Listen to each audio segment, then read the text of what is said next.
Hi, this is Horst again, and I just discovered a feature with the button designer in WebPlus X5 that is so very good that I'm going to tell you what it is, especially for those who set up their pages with a former version of WebPlus. In this case, I show you an example of a site I set up with WebPlus X2.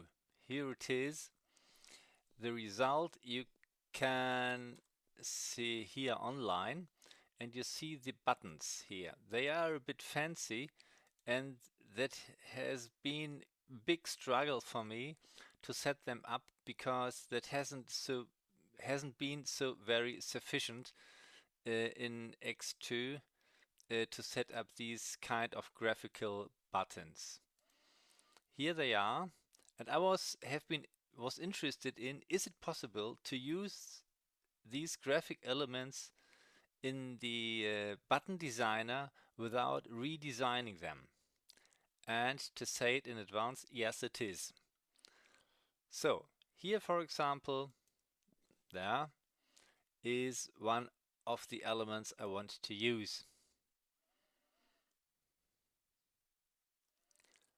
And now I'm doing nothing else than the good known copy.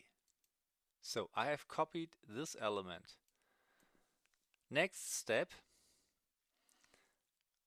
I'm setting up a navigation bar. And I'm a new one. And I'm just choosing the first vertical navigation bar I can find. This is surely not the one I want to use, but I can alter it. Double click at the navigation bar, click at the Appearance tab, and the so loved button designer. First thing is I'll click that tab so that the screen is a bit larger. The first most important thing is delete everything you don't need. What we need is the text, but all the backgrounds and all the graphic elements we don't need. There are none. Menu right, nothing, nothing. No, there are the small arrows here. Okay, the normal button is the first one I'm going to set up. Or have I choose the hover button?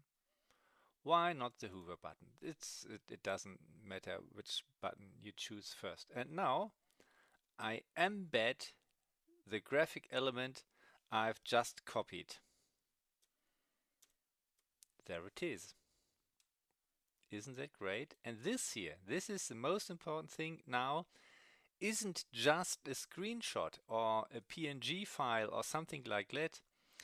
If you do a right click and have a look at the filter effects, you can see this is the true object I have set up in my old X2 version. So, of course, this element is much bigger than the button itself. This is the button, this is the element. The transform button shows the true of that, shows the setup of the object. And I'm going to enlarge the button so that the object will fit in.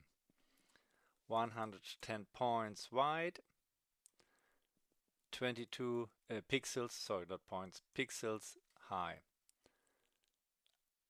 I select the object, click at the Align tab, say Center, Center. That's great. The text for the button, white to white, not good. I just choose black,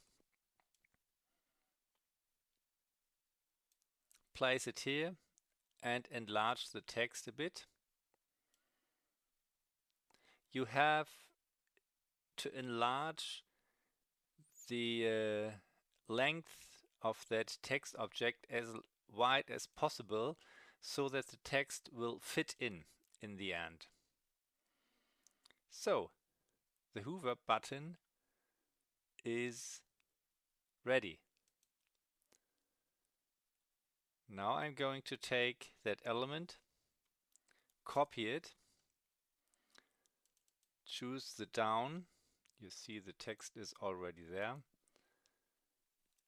Embedded it again, center it, and now I can just choose with the right click the filter effect, set the color fill to red, ready.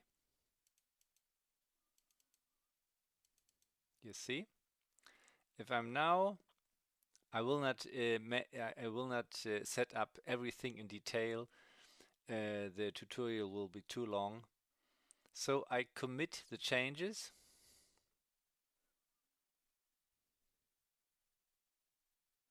Set all buttons the same. This is the reason why you can't see it now. All buttons the same. There it is. I say OK.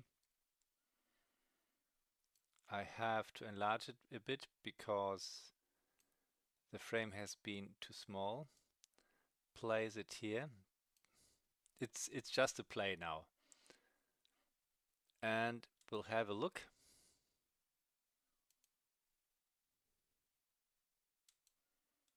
And you see it's running. Okay, I haven't placed it at the master page, so it's only to be seen on the first page here. But now you can see that everything is the way I wanted to have it. Great, isn't it? Okay, there are some things left for Serif to do with navigation bars, but I will not really complain. Goodbye. And again, the stop button.